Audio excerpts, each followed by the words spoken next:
대한민국 국회 뿌리 임시의정원 개원 100주년을 맞아 준비된 열린국회 시민아카데미 진행을 맡은 신영일입니다. 얼마 전에 국군장병을 대상으로 대한민국 임시정부 수립 100주년을 맞아서 가장 먼저 생각나는 독립운동가가 누구냐 설문조사를 해봤습니다. 결과 25%가 안중근 의사를 꼽았고요. 2위가 백범 김구 선생, 그리고 3위가 유관순 열사였습니다. 자, 오늘의 대한민국이 있게 하신 주인공들이신데요. 우리가 가끔씩이나마 좀 감사한 마음을 이분들께 가져야겠습니다. 자, 오늘도 세 분과 함께 할 텐데요. 이병진 씨 안녕하세요.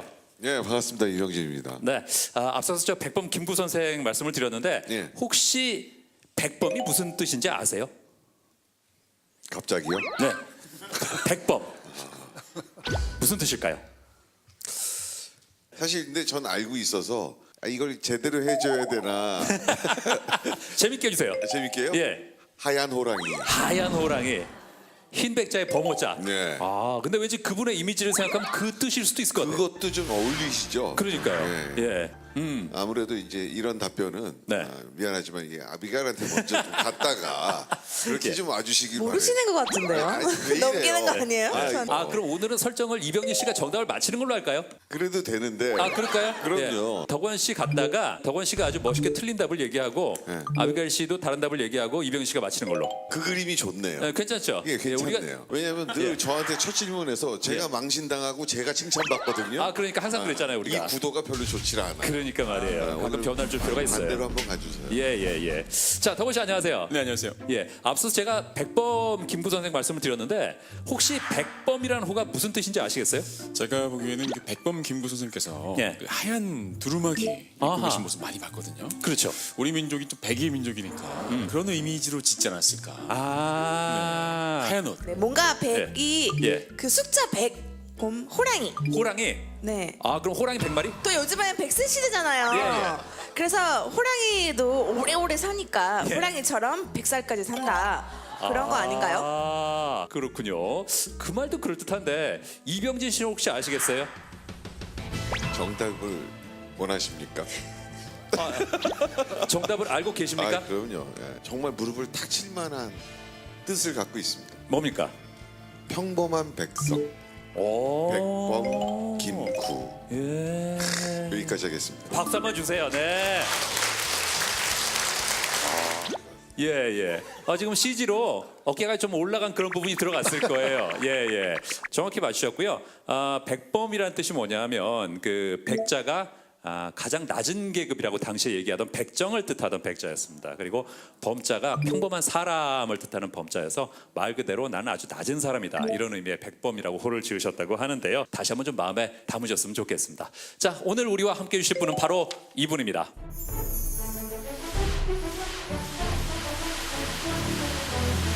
임시헌법은 대한민국 임시정부와 오늘날의 대한민국, 21세기 대한민국을 연결시켜주는 끈과 같은 것이다. 따라서 임시헌법을 우리가 알아야 바로 민주공화국의 정신, 우리 선조들이 임시정부를 수립하면서 왜 민주공화국을 선택했는가, 왜 국민주권을 선택했는가, 그것을 알 수가 있고요.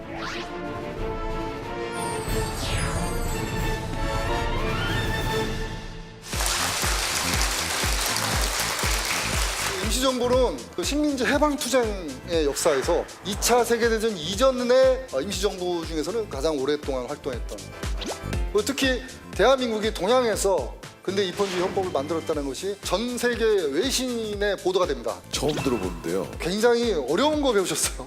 저도 설명하는데 상당히 진땀했습니다. 바로 임시헌장은 우리나라 최초의 헌법입니다. 전 세계적인 세계사적인 사건이었던 것이에요, 사실.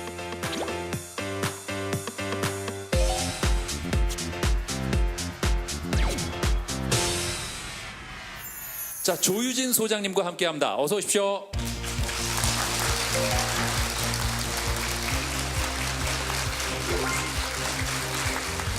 헌법 강의 시간에 뵀었는데 오늘 이 자리에서 또 뵙게 됐습니다. 예, 올해가 또 저 임시 의정원 100주년인데요. 네. 그건 어떤 의미로 봐야 될까요? 1910년에 우리가 일제의 국권을 이제 빼앗겼는데 네네. 그때 대부분의 우리 국민들은 그야말로 어느 날 자고 일어났더니 우리나라가 없어진 거 아닙니까? 예. 그러면은 그야말로 멘붕이 오겠죠. 보통 사람 같으면 예. 거기서 그냥 주저앉고 우리는 이제 끝났다 이렇게 생각하겠지만 거기에 굴하지 않고 우리 정부를 새로 만들자. 새로운 정치 체제를 한번 만들어보자 이렇게 됐던 것이죠. 그것은 우리 대한민국의 역사이기도 하지만 우리 각자가 모두가 우리 삶을 살아가면서 예. 어려울 때, 그 좌절했을 때 다시 극복할 수 있는 그런 힘을 준다고 생각합니다. 그렇습니다. 예. 소장님 혹시 저 위에 의상이 협찬 의상이신가요? 헌법 강의 시간에 뵀었는데 오늘 이 자리에서 또 뵙게 됐습니다. 예. 오늘 이 자리에 저 대한민국 100년을 돌아보는 강의인데요. 이게 예. 작아서. 저도 좀 말씀을 드릴까 했는데 예. 그 앞단추를 이렇게 푸는 순간 예. 해방한 그런 느낌을 받았어요. 이렇게 제가 방송 올라오시는데 에티켓을 잘 몰라가지고 예. 풀고 해도 되나요? 아 그럼요. 네. 수가 편하게 하십시오. 예. 조금 전에 이렇게 올라오시는 모습이 예. 너무나 약간 어떤 형벌을 받는 듯한 그런 느낌이었어요. 괜찮죠? 잠그지 마세요. 예. 잠그지 마세요. 만약에 예. 이걸 잠근 상태에서 강의를 하셨으면 예. 제가 보기에 중간에 쓰러지셨어요. 일단 실시간 검색어에 올라갈 아니, 수도 근데- 있습니다. 예. 조유진 앞단추. 네. 예. 아마 그 단추도 예. 끝내 독립선언을 했거나 그러니까 말이에요. 예. 예, 지가 알아서 떨어져 나갔을 겁니다. 네. 자켓에 억압에 정말. 예. 그렇습니다. 예. 자, 그럼 오늘 어떤 얘기를 해볼까요? 예, 그래서 오늘은 여러분 우리가 뭐 대한민국 헌법, 우리 현행 헌법도 사실 잘 모르긴 하지만 임시정부 시대에도 헌법이 있었습니다. 그래서 임시헌법이라고 하는데 이게 어떻게 만들어졌고 48년도에 재헌헌법이 어떻게 개정이 되고 그것이 현재까지 어떻게 이어져 왔는지 간략하게 한번 살펴보겠습니다. 제가 뭐 간략하게라고 얘기했는데 네. 뭐 얼마나 간략할지 모르겠습니다. 최대한 노력을 하겠습니다. 그래요. 걱정되는 게 지금 단추를 풀고 너무 기분이 좋아지셔가지고 강의를 너무 오래 하지 않으실까 하는 걱정이 좀 되긴 하는데 이따가 좀 길어지는 것 같으면 예. 제가 올라와서 단추를 잠궈버리겠습니다. 알겠습니다. 그러니까 이따가 예. 자, 박수로 정해보겠습니다. 오늘 우리가 이제 임시헌법에 대해서 한번 알아보겠습니다. 우리가 올해가 이제 임시정부 100주년인데요. 그것은 또 뒤집어서 말하면 임시헌법 100주년, 또 그냥 헌법 100주년이라고 해도 됩니다. 우리는 이제 흔히 대한민국 임시정부 이렇게 얘기하는데 그 당시에도 대한민국이 존재했습니다. 임시정부 헌법에 보면은 대한민국은 뭐 이러고 우리 대한민국은 뭐 어쩌고저쩌고 이렇게 나옵니다. 이미 대한민국이라는 나라가 존재한다라고 인식을 하고 있었습니다. 임시정부 그 요인들은. 그리고 많은 독립운동가들이 그렇게 인식을 하고 있었고 그것이 우리 본토, 우리 국내에 있는 한반도에 있는 우리 한국인들도 우리 정부가 있다라는 그런 생각을 많은 사람들이 했습니다. 그것이 또 많은 젊은이들에게 희망을 줘가지고 태평양 전쟁 1차 세계대전 당시에 일본군에 징집돼서 갔다가 탈출해가지고 임시정부 광복군으로 이제 갑니다. 그때 그들이 그 젊은이들이 그렇게 할 수 있었던 것이 우리의 진짜 정부가 따로 있다. 이게 있었던 거예요. 그러니까 임시정부가 그렇게 중요한 겁니다, 사실. 오늘은 그중에서 특히 임시헌법을 중심으로 해서 뭐 여러분하고 한번 살펴보는 시간을 갖도록 하겠습니다. 여러분 이 사진 이제 잘 보이시죠? 자 여기서 우리 이병준 씨한테 제가 하나 여쭤보겠습니다. 예. 그 임시정부 청사 저 보시면 느낌이 어떠세요? 임시정부 청사도 몇 번 바뀌는데요. 예. 이게 이제 임시정부 소유의 건물이었습니다. 그러면 이걸 어떤 돈으로 구입을 했을까요? 뭐 독립자금으로 예. 했겠죠. 네, 맞습니다. 임시정부 최초의 이제 독립된 청사였는데요. 이것을 우리 해외 교포들하고 국내에 있는 국민들 성금으로 모아가지고 이 건물을 통으로 사들인 겁니다. 잘 안 보이실 수도 있는데 저기 이제 태극기가 걸려 있습니다. 그리고 여기 이제 사진에 안 나오는데 이거를 경비병들이 있었습니다. 한국인이 아닌, 왜냐하면 이게 그 당시 상하이에는 프랑스 조개, 뭐 독일 조개, 뭐 외국의 서양 열강의 조개 관할 구역이 있었는데 여기는 이제 프랑스 조개. 근데 여기 이제 한국 사람이 서 있으면 너무 편하죠. 그러니까 외국인을 경비병으로 고용해가지고 경비도 쓰고 여기 보면 항상 예. 교수님 궁금한 게 있는데요. 네. 이 임시정부 청사 있잖아요. 네. 그런 건물을 왜 한국에서 안 짓고 계속 외국에만 있었던 건가요? 그 중요한 말씀인데 국내에서 할 수 없죠. 국내에는 이미 일본의 그 식민 통치 기구가 딱 들어와 있기 때문에 일본의 식민지배 정면으로 이제 저항하는 것이기 때문에 일제가 도저히 용납을 할 수 없죠. 국내에 있을 수가 없습니다. 그러니까 외국으로 갈 수밖에 없었어요. 그래서 외국으로 갈 때도 어디로 갈지 고민을 많이 하다가 심지어는 일본으로 가자 뭐 그런 설도 있었고 오히려 허점을 노려가지고 그러다가 이제 또 만주로 가자 등등 여러 가지 얘기가 있다가 일단은 국제적으로 우리가 여러 세계 각국과 소통을 하면서 한국의 독립을 호소하려면 상하이가 좋다. 왜냐하면 여기 세계 열강들이 다 와 있었기 때문에 아까도 말씀드렸지만 그래서 일로 가. 예, 질문이 있는데요. 아까 경비병 말씀하셨잖아요. 경비병이 있을 정도면 혹시 일본 쪽 뭐 정부나 군대 쪽에서 네. 혹시 사람을 보내서 습격한 적도 있었나요? 나중에 1932년에 윤봉길 의사가 훈커우 공원에서 거사를 일으켰잖아요. 그때부터 일본 군경들이 여기 프랑스 관할 지역인데 여기까지 침범해가지고 실제로 들어옵니다. 그래가지고 이제 김구 주석을 잡으려고 그때 김구 주석의 현상금이 30만 불이었거든요. 그리고 뭐 이승만 뭐 이런 분들 다 뭐 보통 몇십만 불씩 이렇게 현상금이 붙어 있었고 했는데 그래가지고 이제 나중에 떠납니다. 상하이를. 예.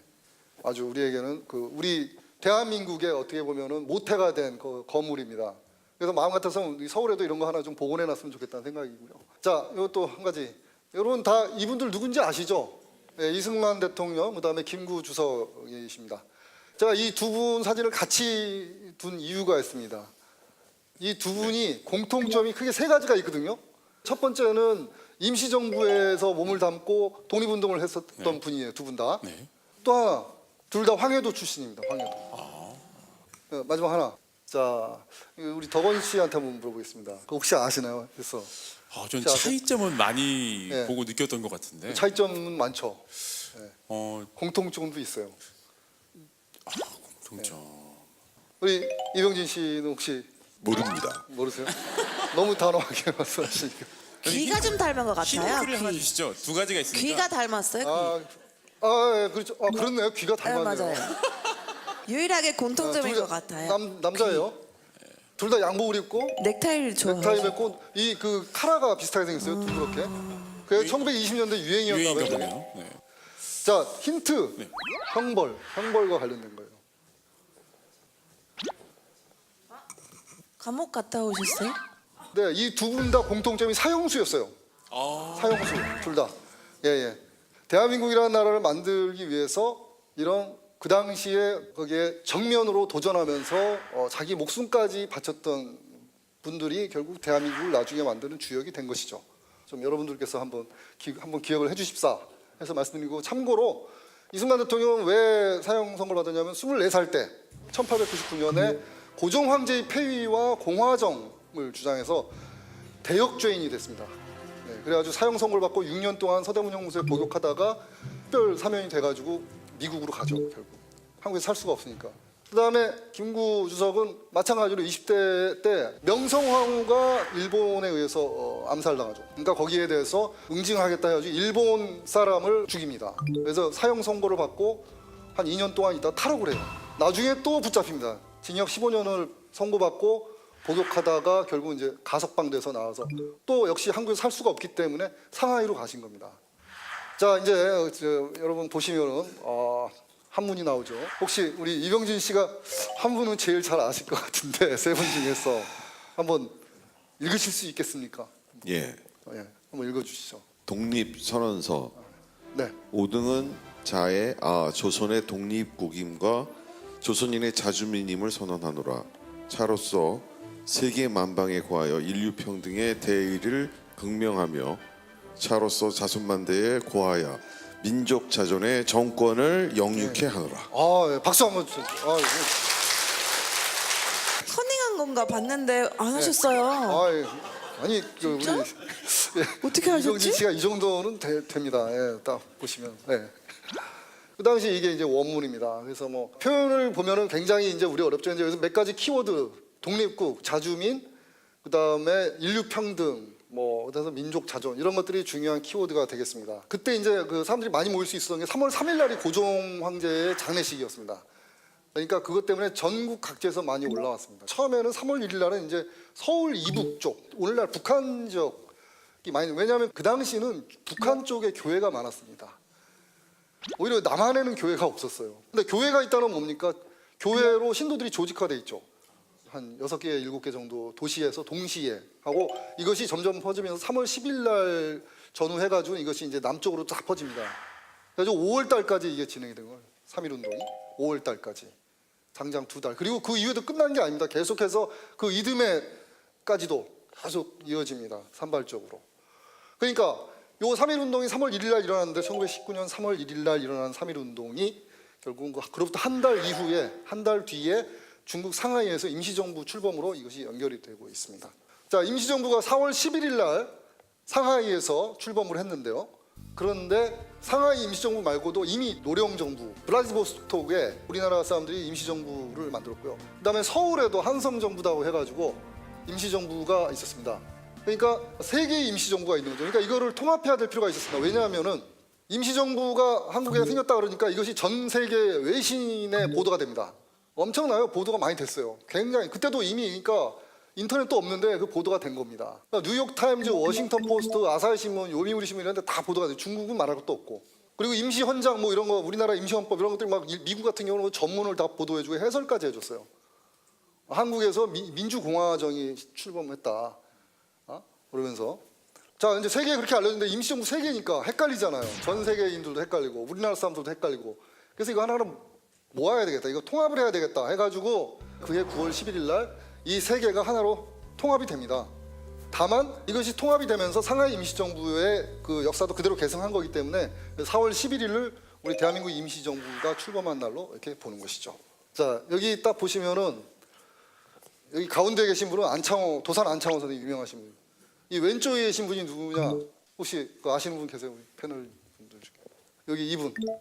여기 잘생긴 우리 신영일 앵커는 아실 것 같은데 좀 두 분이 닮은 것 같은데요. 아유 아닌 것 같은데요. 예. 저도 자주 뵀던 분이 아니라서. 같은 신씨세요. 아 그러세요? 신익희 선생입니다. 아 신익희 선생이 젊었을 때 되게 닮았죠. 신영일 씨하고 닮지 않았어요? 글쎄요. 예. 그래가지고 이게 이제 대한민국 임시정부 국무원인데요. 국무원은 요새 말로 하면 정부입니다. 정부. 임시의정원은 국회고, 그다음에 국무원은 행정부에 해당하는 것이고 여기 그때 이제 주도했던 분들인데 신익희 선생님 되게 중요한 분이에요. 이분이 사실 임시정부에서 이제 임시헌법 만들 때뿐만 아니라 나중에 재헌헌법 만들 때 그때 그 임시정부에서 헌법안을 만들 때 주도했던 분 바로 신익희 선생님. 나중에 대통령 후보도 나오셨죠.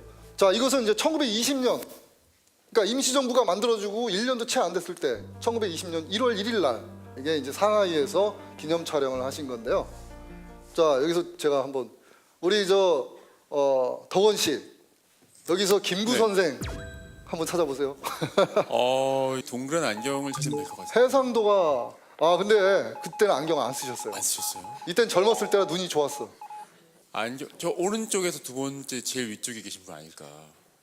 저분요. 키가 크시고 일단 약간 비슷하긴 한데 아닌가요? 아닌데요. 알았어요. 저 알았어요. 두 번째 줄에서 예. 1, 2, 3, 4, 5, 6. 두 번째 줄은 여섯 맞아요. 번째 분. 두 번째 줄은 맞는데 여섯 번째는 아니에요. 두 번째 줄 맨 왼쪽입니다. 맨 왼쪽. 이분이 저 때는 경무국장이었어요. 경무국장. 그 경무국장이 주로 하는 일이 뭐냐면은 쉽게 말해서 군기 잡는 겁니다. 일제에 스파이들이 많았거든요. 많이 이제 그 염탐을 하러 오거든요. 근데 그 당시 일본 신문 보면은 임시정부의 직원들 월급까지도 다 보도가 돼요. 누가 얼마 받고 누가 얼마 받고 또 임시정부에 외국인들이 고용돼 있었어요. 미국인, 프랑스인, 뭐 인도 사람, 그 사람은 원래 그 전에 무슨 일을 했고 이런 것까지도 다 보도가 됩니다. 염탐을 다 하는 거예요. 그런 일본의 스파이, 색출, 일정을 색출하고 그다음에 내부 이제 그 규율을 잡고 이런 걸 이제 했죠. 그래서 임시정부는 여러분 그 세계 그 식민지 해방 투쟁의 역사에서 제가 아는 범위 내에서 가장 오래된 오랫동안 활동했던 임시정부는 폴란드 임시정부가 있습니다. 폴란드는 소련한테 이제 점령당하고 나중에 80년대 후반에 자유화될 때까지 한 40년 가까이 폴란드 임시정부가 존재했었습니다. 폴란드 임시정부도 2차 세계대전 이후니까 2차 세계대전 이전의 임시정부 중에서는 가장 오랫동안 활동했던. 그래서 임시정부는 처음에 이제 상하이에서 했다가 아까 말씀드린 것처럼 이제 나중에 한인 애국단이라는 것을 해가지고요.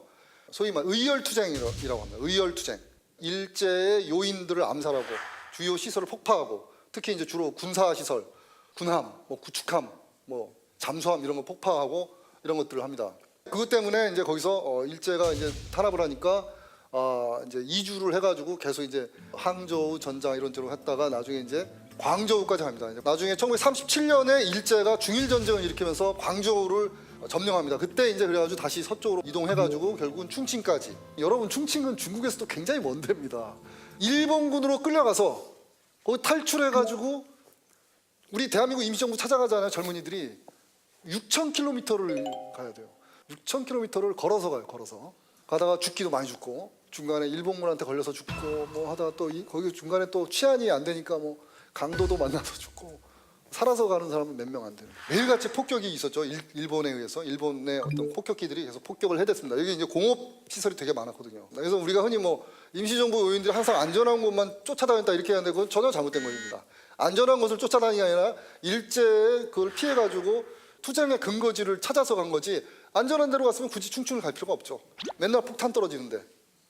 그러니까 임시 현장의 기원과 이념은 굉장히 어려운데요. 누가 만들었냐 하면은 조소왕 선생이라고 나중에 임시정부의 외무총장을 하신 분이 있습니다. 그 조소왕 선생이 주로 기초를 하고 히니키 선생 이런 분들도 같이 도와주셨습니다. 그래서 임시 현장이 우리나라의 최초의 헌법에 해당하는 문서라고 여러분이 기억하시면 되겠습니다.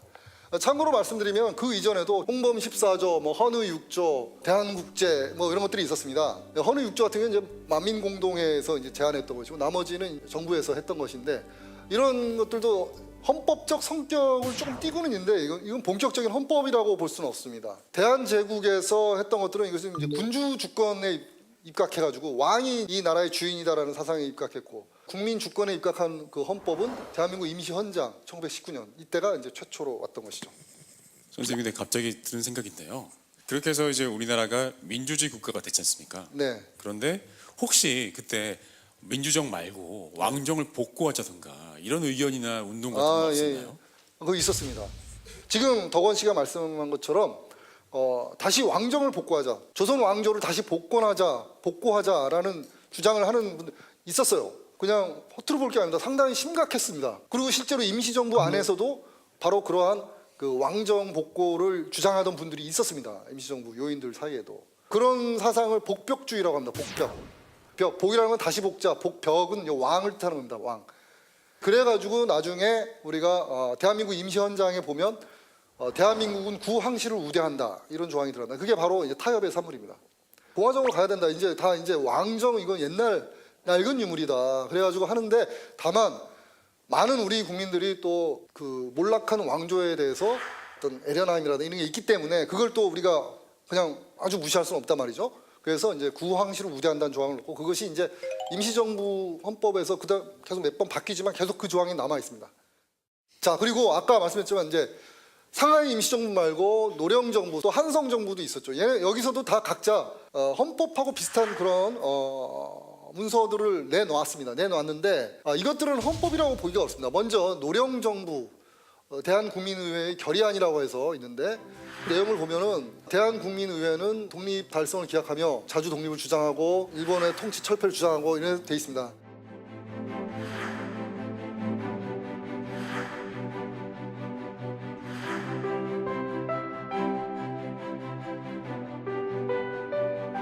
이게 이 문장 형태가 강령과 같이 되어 있습니다. 정당의 강령. 그래서 이거 헌법이라고 보기가 좀 어렵습니다. 헌법 조문에 맞서 말하는 어떤 그 규범적인 선언 이런 거하고는 좀 다릅니다. 그다음에 서울에 있던 한성정부도 요거는 좀 헌법하고 비슷한데 이것도 여전히 헌법에 미치지 못합니다. 왜냐하면은 자 일단은 뭐 제1조 민주제, 2조 대의제, 국민의 자유와 권리 이렇게 쭉 해놓은 거 보면은 일단 헌법 같은 느낌을 줍니다. 근데 여기 보면은 자 임시정부는 일체 내정 외교의 권한을 가짐 이렇게 돼 있습니다. 이것이 이제 바로 대한민국 임시 헌법과 차이가 나는 게 자 근대 입헌주의 헌법이 되려면 권력 분립, 권력 통제가 반드시 들어가야 됩니다. 그래서 대한민국 임시 헌장은 그게 돼 있어요.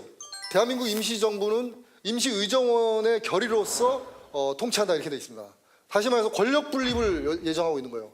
근데 여기 보면은 한성정부는 임시정부가 모든 권한을 가진다고 돼 있어요. 그냥 임시정부가 아무런 권력 분립이나 권력 통제 얘기가 없어요. 그래서 이것은 근대 헌법으로서 보기가 좀 어렵다는 것입니다.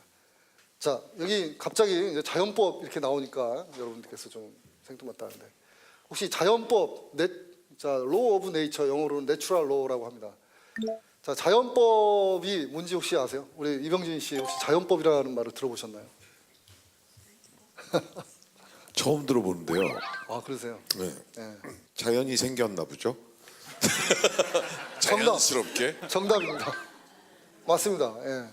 우리 아비가일 씨는 이 영어로 이제 law of nature 또는 natural law라고 하는데 한국에 오시기 전에 뭐 이런 거 학교에서 배우신 적 있어요? 자연법에 대해서? 이거를 네. 그냥 뭐 나무 이런 자연을 말하는 게 아니라 그 사람의 뿌리를 말하는 것 같아요.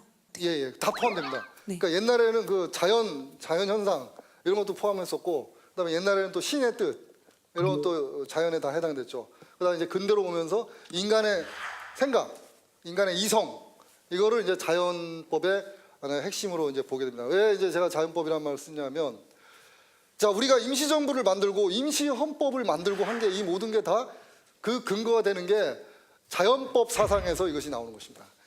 한마디로 말해서 우리 인간 각자 한 사람 한 사람은 다 대단한 존재다라는 겁니다. 대단한 존재. 그래서 자연법이 사실은 헌법의 뿌리예요. 헌법의 뿌리. 정부를 구성하고 헌법을 만들고 이게 다 자연법에서 나온다. 이게 이제 서양의 자연법 사상입니다. 우리나라는 이 자연법에 대한 그 인식이 조금 약한데, 서양은 이게 그리스 로마 시대 때부터 내려오는 유구한 역사가 있는 문화이고 사상입니다. 자연법. 결국 그 자연의 법칙이 정의나 자유나 평등 이런 게 되겠습니다. 그리고 압제에 대한 저항. 그렇기 때문에 그거에 근거해서 헌법도 만들고 정부도 수립하게 돼요. 사회 계약도 체결하고.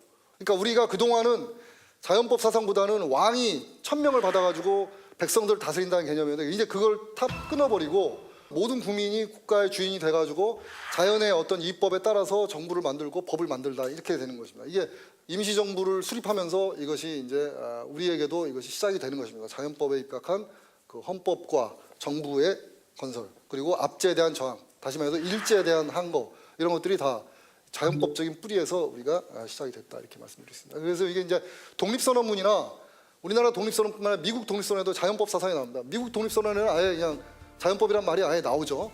그러니까 우리는 지금 보면은 자연스럽고 합리적인 상태로 돌아오게 한다 이런 표현이 나옵니다.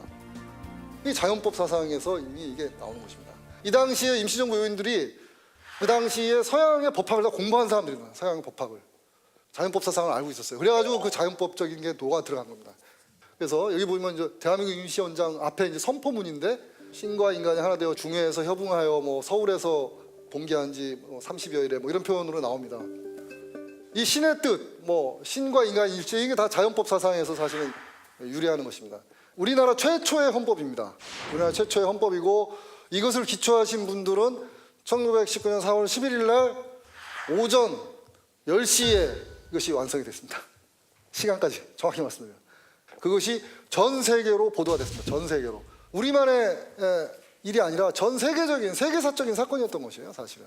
특히 대한민국이 동양에서 서양식 민주주의에 입각한 근대 입헌주의 헌법을 만들었다는 것이 특히 서양 사람들한테 상당한 관심을 끌었던 것 같습니다. 그만큼 또 일본 사람들한테는 위협이 됐겠죠. 일본은 그 당시에 헌법이 있었지만 전체주의적인 헌법, 반면에 우리는 이제 자유민주주의적인 헌법을 채택을 한 것이었거든요. 이게 오늘날 헌법으로 치면 이제 전문에 해당하는데요. 그래서 내용을 보시면은 이제 신과 인간이 하나가 돼서, 중해라고 하는 안과 밖, 다시 말해서 이제 우리나라와 또 해외를 의미하는 거죠. 모두가 함께 힘을 모아서 한성에서 기이한 지 30여일에, 이게 바로 이제 3.1 운동을 얘기하는 것이죠.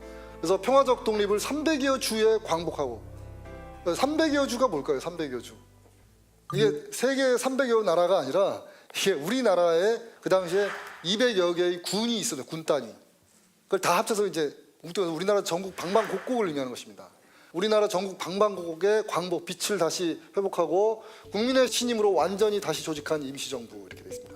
항구 완전한 자주 독립의 복리를 자손 여민에, 여기서는 우리들의 자손들에게 세전키 위하여, 다시 말해서 대대손손으로 전해주기 위해서 임시의정원의 결의로 임시헌장을 선포한다. 그래서 이 당시에 이 임시헌장을 만들 때 실제로 이 임시의정원의 결의를 할 때 각 지역 대표들이 모였습니다. 그날 밤 모였던 사람들이 29명입니다.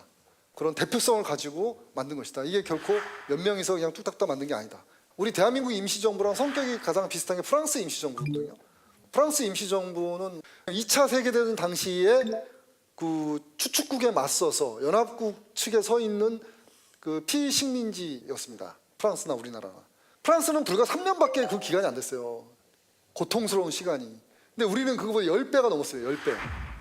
네, 교수님 질문이 있는데요. 네. 저는 외국인이잖아요. 네. 근데 외국인들이 네. 한국 역사를 공부할 때 흔하게 배우는 것이 3월 1일 날 이제 한국이 일본으로 해방되는 날 이렇게는 알고 또 공부를 하는데요. 네. 말씀하시는 거 들어보니까 네. 3일 1일에 딱 그때 해방된 게 아니네요. 그렇죠. 정확히 해방되는 날이 해방은 언제였나요? 1945년 8월 10일 날 됐죠. 이 당시에는 3일 독립선언하고 임시정부 만들고 할 때는 바로 한 몇 달 내라도 될 줄 알았어요. 그러면 3일 운동하고 그리고 35년 네. 동안 계속해서 또 계속. 압박을 받고 그리고 해방한 거예요? 그렇죠. 예. 와, 그랬고. 그러니까 여러분 그 말이 쉽지 않습니다. 30몇 년 동안. 그러니까 사진 보시면 아까도 보시면 알겠지만 그 젊은 청춘들이 가가지고 나중에 할아버지가 돼서 온 거예요. 그러니까 우리가 흔히 뭐 자유민주주의, 자유민주적 기본질서 이렇게 얘기하는데 이게 다 민주공화국의 그 동전의 양면과 같은 개념입니다. 동아시아에서는 거의 아마 최초로 민주공화제라는 말을 쓴 게 바로 이 대한민국 임시헌장입니다. 이게 제일 중요합니다. 민주공화제라는 것은 민주주의와 공화국을 합친 말인데요. 민주주의라는 것은 다수의 뜻에 의해서 지배한다. 다시 말해서 다수결에 의한 통치를 말합니다. 근데 공화라는 건 뭐냐? 공화라는 것은 소수의 의견도 무시하지 않는다는 의미입니다. 다수결을 하되 소수의 의견도 보호한다. 그래서 이 민주공화제라는 것은 대의제를 전제로 합니다. 대의제. 대표를 뽑는 거죠. 왜냐하면 모든 사람들 다 의견을 다 존중해야 되기 때문에 그러려면은 결국은 대표들을 다 뽑아야 돼요. 빠짐없이 의사들을 다 개진할 수 있도록 자기 의사 표시할 수 있도록 그 대표들을 뽑아야 됩니다. 그래서 이제 대의민주주의와 같은 의미로도 쓰입니다. 대의민주주의. 자유민주주의란 말하고도 같은 뜻입니다. 자유민주주의. 특히 자유민주주의라고 하면은 이것이 이제 대표들을 뽑아서 모든 사람들의 의사가 국정에 반영되도록 한다 이런 의미가 있습니다. 다음에 2조에서는 임시의정원의 결의에 의해서 임시정부가 통치한다 이렇게 되어 있습니다. 자, 이게 뭐냐? 바로 권력분립의 사상입니다. 권력분립 그리고 권력통제. 이것이 근대 입헌주의 헌법에서 핵심적인 두 가지가 있는데 첫째가 국민의 권리보장이고요. 그다음에 두 번째가 권력통제입니다. 이 두 가지가 있어야 근대 입헌주의 헌법이 되는 것입니다.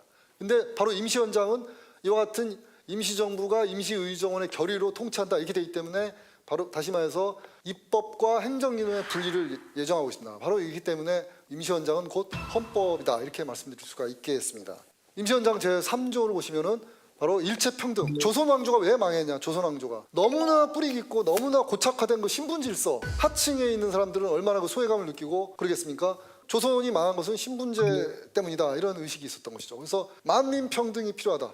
모두가 다 똑같이 평등하게 국가의 주인이 돼야 된다. 그래가지고 이제 일체평등이다. 남녀의 차이도 없고 귀천의 차이도 없고 빈부나 계급의 차이도 없다. 모두가 다 평등하다 이겁니다. 그다음에 4조에서 바로 국민의 기본권, 인권을 보장하고 있습니다. 그래서 종교의 자유, 언론 출판의 자유, 집회 결사의 자유. 오늘날 우리 헌법에 있는 기본권의 중요한 내용들이 다 들어 있습니다. 다 들어 있어요. 권력 분립과 더불어서 이와 같은 인권 보장이 있기 때문에 우리 헌법이 근대 입헌주의 헌법으로서 이 임시헌장이 설정이 딱 된 겁니다.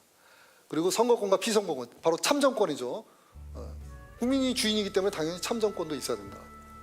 국민의 의무에 대해서도 명시됐고요. 그다음에 7조에서 보시면은 국제연맹에 가입한다 이렇게 있습니다. 국제평화주의. 이게 왜 그러냐면 이 당시에 1차 세계대전 이후에 국제연맹이라는 것이 생기고 오늘날은 유엔 국제연합이죠. 근데 이 당시에는 국제연맹이라는 게 있었고요. 국제적인 그 공조를 통해서 독립을 우리가 조기에 달성할 수 있다 이렇게 본 것이죠. 현행헌법에도 국제평화주의, 대한민국은 침략적 전쟁을 부인하고 국제평화의 유지에 기여한다 이런 내용이 있습니다. 그리고 바로 신의 의사에 의해 건국했다. 그래서 신의 의사라고 하니까 뭐 좀 종교적인 색채가 있다고 여러분이 느끼실 수 있는데 종교적인 색채보다도 자연법 사상에 근거한 것이다. 자연법 사상. 여러분이 그렇게 이해를 하시면 되겠습니다. 여기 신이라는 것은 곧 결국은 어떻게 보면 어느 의미에서는 자연법 사상을 이야기하고자 하는 것이다 이렇게 볼 수 있습니다. 그리고 이제 구황시를 우대한다. 우리 국민들이 그 당시만 해도 아직도 몰락한 조선 왕조에 대해서 향수가 많이 있었습니다. 국민적 정서를 감안해서 이렇게 했다. 그리고 이제 특히 지금의 관점에서 봐도 굉장히 파격적인 생명형의 폐지. 생명형은 곧 사형입니다. 근데 이 당시에 사형제를 폐지한 나라가 많지 않았거든요. 서양에도 거의 찾아보기 힘들 정도였는데 우리 그 선조들은 사형제 폐지까지도 내다봤던 것입니다. 그러니까 대단한 거죠. 굉장히 높은 인권 의식을 가지고 있었다고 여러분께서 보시면 되겠습니다. 그리고 마지막으로 국회라는 말이 처음 나옵니다. 국회. 독립을 하게 되면 그로부터 1년 내에 국회를 소집한다는 겁니다. 그리고 바로 국회에다가 임시의정원의 입법 기능이라든가 이런 대의 기능을 국회에서 행사하도록 그렇게 예정을 하고 있었다. 그래서 임시헌장은 비록 10개 조문의 짧은 문서지만 이 안에 근대 헌법으로서 필요한 모든 요소들이 다 들어 있습니다. 임시정부에서 계속해서 유지가 되고 이 기조가 유지가 되고 재헌헌법으로 이어져서 현재까지도 오고 있고 오히려 어느 면에서는 우리가 지금도 우리의 과제라고 할 수 있는 예를 들어서 생명형 이런 거 우리 헌법은 아직은 사형제에 대한 언급이 없거든요. 임시헌장대로 하면은 이제 사형제도 폐지해야 되는 것이죠. 그러니까 외국은 이제 헌법에서 사형제 폐지를 명시한 경우가 있죠. 우리도 앞으로는 그런 방향으로 결국 가게 될 것이다. 이렇게 말씀드릴 수가 있겠습니다. 이제 헌법이 이제 개정되는데 이게 이제 임시정부 수반들과 이렇게 매치시켜서 저희가 표시를 해놨는데 예를 들어 처음에는 이승만 박사가 이제 국무총리 했다 이제 대통령하고 이때 이제 임시헌법도 개정이 됩니다. 그래서 처음에 임시헌장으로 제정됐다가 1차 개헌으로 대통령제로 바뀝니다. 그래서 이승만 박사가 국무총리에서 나중에 대통령으로 바뀌고, 그다음 이승만 대통령이 이제 탄핵을 당합니다. 탄핵. 그래가지고 이제 박은식 대통령으로 이제 바뀝니다. 그랬다가 자 이때 보면은 또 임시정부 수반이 이제 국무령으로 바뀌는데, 선생님 그 전에 이승만 대통령은 좀 재임 기간이 길었잖아요.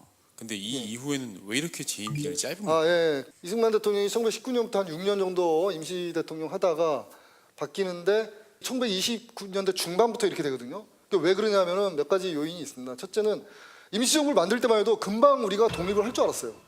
왜냐하면 그때 1차 세계대전 이후에 미국 윌슨 대통령이 민족 자결주의 해가지고 이제 금방 우리도 우리 국가를 대한민국을 되찾을 줄 알았는데 그게 잘 안 되는 거예요.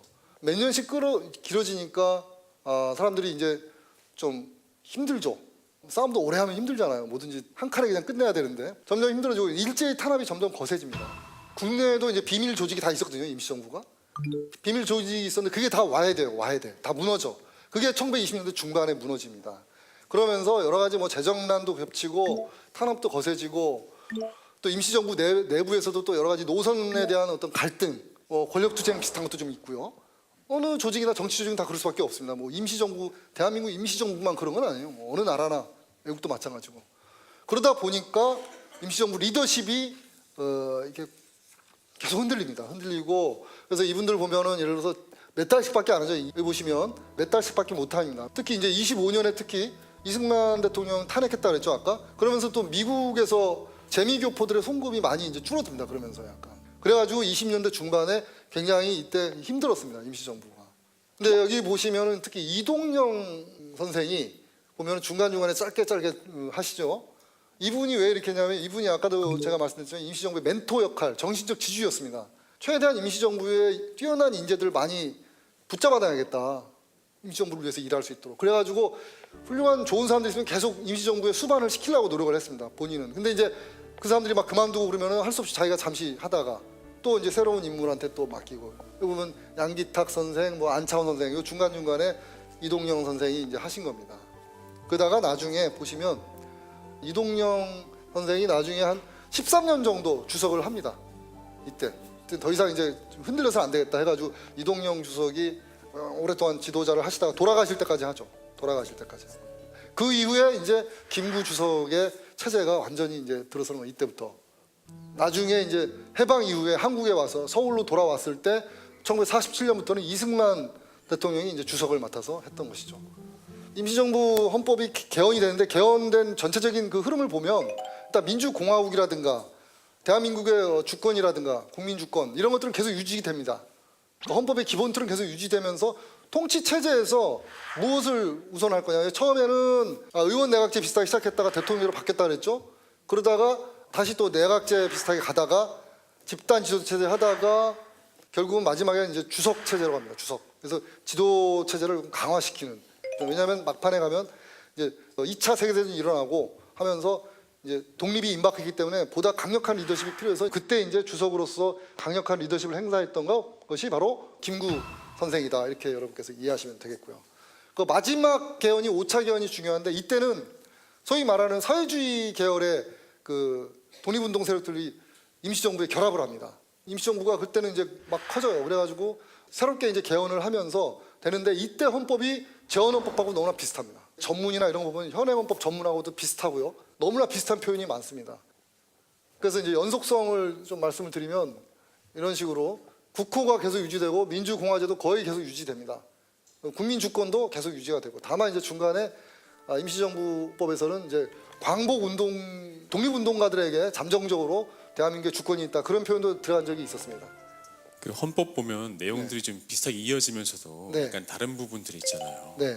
대체로는 되게 연속된다고 느꼈는데 그 헌법의 그 주권과 이런 것들 대상이 독립군들에게 약간 한정된다. 네. 이게 바뀌었던 적이 있다고 하셨는데 예, 맞습니다. 그 임시헌법 바뀌는 과정에서 대한민국의 주권은 잠정적으로 독립운동자들에게 있다 이렇게 그런 표현이 나오는데 그렇다고 해서 국민주권 사상을 폐기한 건 아니었고요. 이런 게 있습니다. 예를 들어서 대한민국 임시헌장 처음에 1919년에 만들었을 때도 어떤 게냐면 민주공화제로 한다고 돼 있죠. 근데 국민주권이라는 표현은 그때 없었어요. 근데 여러분 국민주권이라는 말과 민주공화제라는 말은 동의어나 다름없습니다. 같은 의미예요. 그러니까 민주공화제라는 말이 들어가면 국민주권도 같이 당연히 가는 거예요. 기본 원칙이거든요. 그게 마찬가지로 대한민국의 주권은 독립운동가들에게 있다라고 임시헌법에 명시했던 적이 중간에 있는데 그때도 민주공화제는 계속 유지하거든요. 이 때문에 국민주권이라는 그 큰 틀 자체가 변경된 적은 없습니다. 선생님 그리고 아까 네. 그 또 보니까 그 민주공화정이다라는 말 항상 예, 예. 써왔는데 예. 그게 1조에서 빠진 적이 있었잖아요. 보니까 그거는 왜 그런지도 궁금해요. 그 중국의 영향을 받았었습니다. 중국에 2차 개정이 그 중국하고 되게 비슷해졌습니다. 그때부터 주권이 국민에게 있다라는 것은 이제 밝혀놓고 민주공화제라는 표현은 빠졌죠.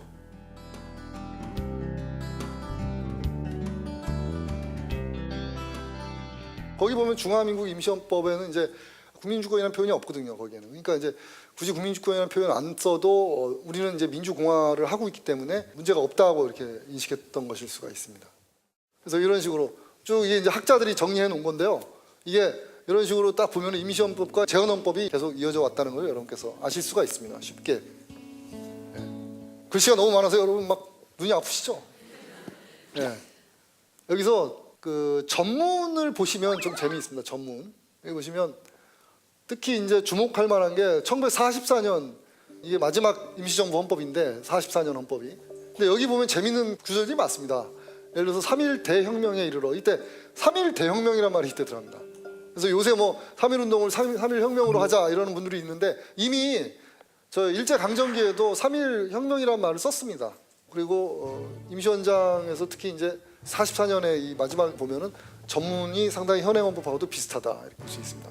소장님 저도 예, 질문 하나 있는데 아까 네. 그 대한민국 임시헌장 그 1919년 4월 11일에 제정이 된 걸로 예. 이제 돼 있는데 예. 그 이후에 44년도 4월 22일 헌법은 왜 그때 임시헌장이라고 돼 있는 아 거예요? 명칭이요. 예, 예. 여러분 이제 헷갈릴 텐데 저는 설명하다가 약간 이게 좀 어려움이 있습니다. 이게 다 헌법입니다. 헌법. 임시헌법이긴 하지만 다 헌법이에요. 다만 명칭이 처음에는 임시헌장이라 했다가 그 다음에 세계 임시정부 통합하면서 임시헌법이라는 명칭을 또 씁니다. 그 다음에 다시 또 임시헌장으로 되돌아오죠. 네. 그래서 임시헌장에서 시작해서 임시헌장으로 끝나긴 했습니다. 근데 다 헌법이라는 의미로 쓰입니다. 헌법이라는 의미로 쓰이는데 한문으로 번역하는 과정에서 법법자를 쓰느냐 빛날 장자를 쓰느냐 그 명칭의 문제고 본질 자체가 다른 건 아니다. 그래서 재헌헌법에는 우리들 대한국민은 기미 3.1운동으로 대한민국을 건립했다 이렇게 나옵니다. 그래서 1919년 3월 1일을 우리가 대한민국의 건국한 날로 봐야 된다 이렇게 주장하는 분들도 있는 겁니다. 실제로 미국도 독립한 날이 아니라 독립을 선언한 날. 미국이 독립을 언제 하면 1783년에 했거든요. 83년에 했는데 독립선언은 1776년에 했습니다. 근데 이 그 독립선언 한 날을 미국의 독립기념일로 보면서 동시에 그 날을 건국기념일로도 같이 봅니다. 그러니까 별도로 건국기념일이 없어요. 독립기념일이 곧 건국한 날이라고 미국도 이렇게 카운팅을 합니다. 그래서 그걸 알기 때문에 재헌헌법 한때도 이렇게 한 겁니다. 3.1운동으로 건립했다. 저 당시에 이제 대한민국 30년 이렇게 연호를 민국 30년 이렇게 했습니다. 자, 그래서 이제 정리를 좀 드려야 될 것 같은데. 여러분 오늘 굉장히 어려운 거 배우셨어요. 저도 설명하는데 상당히 진땀했습니다. 어려워. 아니 왜냐하면 우리가 현행헌법도 9차 개헌까지 됐거든요. 그 내용도 여러분 잘 모르시잖아요. 근데 임시헌법에 또 그 개정된 내용이니까. 근데 좀 더 상세히 사실 설명드리면 이게 다 정치적인 이유가 있습니다. 정치적인 이유가. 리더십 문제를 갖다가 계속해서 고치기 위해서 수정하기 위해서 시행착오를 겪고 고치고 또 중국과의 관계 이런 데서 고치고 그 당시 정세의 영향도 있고요. 처음에는 주석도 별 실권이 없었는데 나중에 강화된 강력한 주석제로 가는데 그게 다 그 당시 정세의 흐름과 관계가 있습니다. 2차 세계대전이 일어나고 일본이 중일전쟁 일으키고 뭐 이러면서 우리도 강력한 리더십이 필요해서 이제 주석제가 더 강화되고 비상대권 이런 거를 이제 명시하고 막 이렇게 나옵니다. 이유 없이 개정된 게 아니고요. 그때그때 필요에 의해서 한 것이다. 그리고 그 정도만 여러분께서 이해하셔도 임시정부 헌법에 대해서 여러분께서 잘 이해하신다 이렇게 볼 수가 있겠습니다. 올해로서 벌써 우리 임시정부 100년, 임시헌법 100년, 지금까지 100년 동안 우리가 잘 해온 부분도 있고 앞으로 또 극복해야 될 부분도 많이 있을 겁니다. 아직도 미완의 과제도 많이 있고요. 여러분들 모두 힘을 모아서 우리 조상들이 이렇게 물려주신 소중한 그런 유산을 앞으로 우리 후손들에게도 함께 물려줘야 되겠습니다. 이것으로 오늘 강연을 모두 마치겠습니다. 고맙습니다.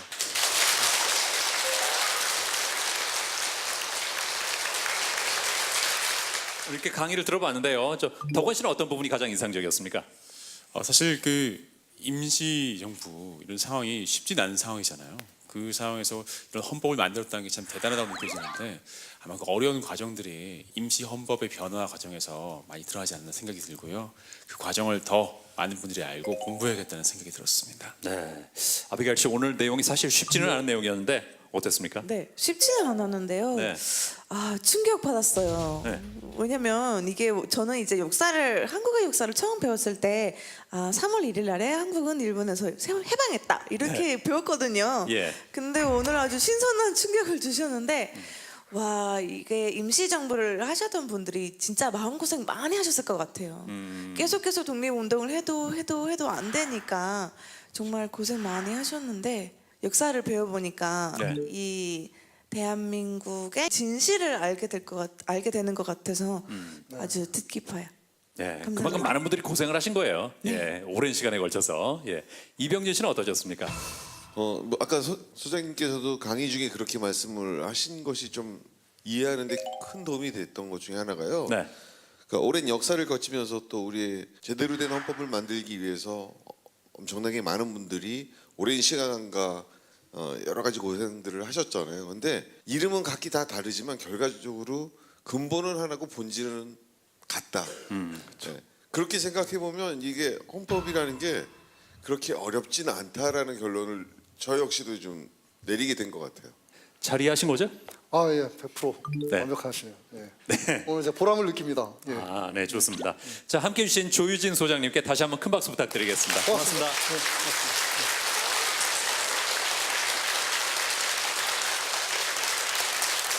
자, 현대사의 결정적인 순간마다 터져나온 외침이 바로 대한민국은 민주공화국이다 이런 표현인데요. 바로 1919년 대한민국 임시헌장 제1조에 이미 나온 표현입니다. 자, 다시 한번 대한민국의 주인은 우리라는 사실 잊지 말자는 말씀드리면서 여기서 인사드리겠습니다.